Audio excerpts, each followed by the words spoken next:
So life is all about experiences and and evolving.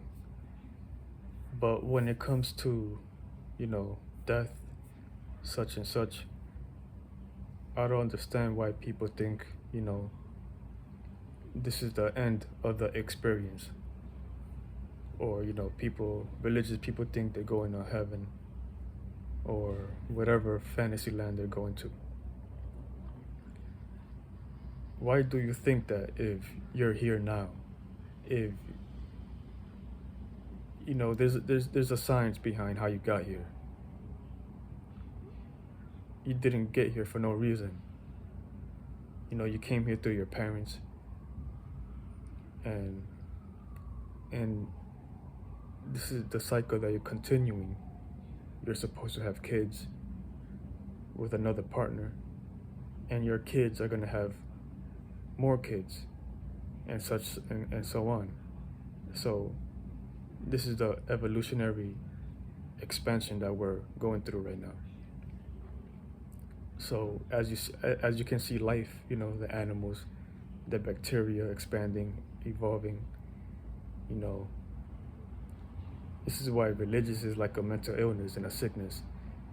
It's like it creates a fantasy world where people think they're going to a place after death because of the traumas that they go through and the pain that they go through based on this system that we're in and how it correlates to having a certain way of living and just building on so much indoctrination and emotional biases and getting attached to so many idealistic mentalities and emotions that serves no true expansion or help with the environment that we're in. It just makes you divided. It makes you selfish, basically, and it doesn't give you the right morality and the moral systems to ground what makes sense. See, the reality is the way it is because there's way too many people with a religious mind or whatever bias that they have when it comes to science or whatever. And that's the mentality. Once you have that mentality, once you think that is your highest version of truth, you're not gonna expand. You're gonna be lazy to expand beyond that because you think it's the highest form of truth based on what the system presented you, and based on the highest authority type shit.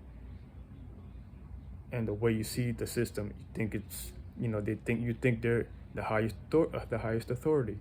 You think they have all the answers, even when they don't have the answers, because they don't. So they can easily fix your what I mean by that, they can easily fix the problem on Earth, which they don't, because they're spending so much time and money on useless things just to, and they show it right in front of your face, and they still don't fix your problem while you're complaining and still doing nothing, which is retarded. And it's like history keeps repeating itself, and you're not doing anything.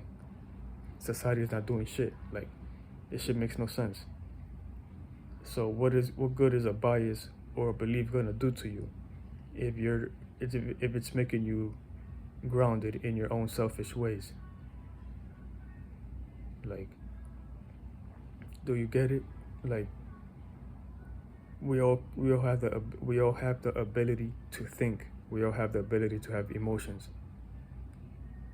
So if we all have emotions and the ability to think, and this goes for the animals too, they all have the ability to think and process, be analytical, and they have emotions. Let's not get lost in words too deeply, because emotions means a lot of things. Emotions all points to the same thing. So your emotions is another word for the soul, the vibrations, how we feel, the moon sign in astrology. It all correlates to the same shit. So your emotions is not something that you feel. It's not just your emotions. That's just part of it. It's literally your soul. It's your vibration. It's how you're able to exist. You need a vibration to exist physically as a spirit, because your spirit is your space. It's no thing. It's nothing. But that's still something in that realm. It's not of this physical reality. So your mind is what externalized this reality. Your mind is what it created a type of externalization, an image, an idea, a concept, and then that concept got heavy.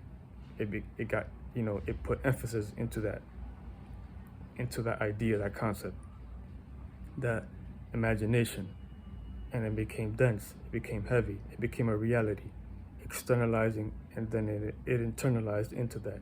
So that internalization is your emotions, your vibrations, your soul. That's what it is, your desires. So whatever you desired when you externalized, that became heavy. And this is what we're doing regardless. When you think too much, that's what you desire. That's what you internalized. That's what became heavy. That's what you desired. It became part of your vibrations. It became part of your soul. It became part of your fluid, your blood. So that's what your emotions is. If you get too lost in your emotions, that's when it becomes a problem. And that's what the problem of humanity today. They like to get lost in too much idealistic things, concepts, and biases, and fake truth that makes them part of their emotions, which they internalize their emotions, and then it becomes part of your vibrations. It becomes part of your being, your holistic being. It becomes the space that you're in. So that's the problem that we have today. We have too many spirits here who are hijacked, basically. So we all have experiences, like I said, but we cannot get lost in just the experience. And we have to know thyself. We have to know why we're here. There's a deeper meaning why we're here. We can't just get lost in our experience and biases, because we all exist here in the same flesh, the same way of thinking. We don't all think the same. We just have the same ability to think, and the same ability to internalize emotions. And we're all here. We're all connected. So why are we divided, basically? So yeah.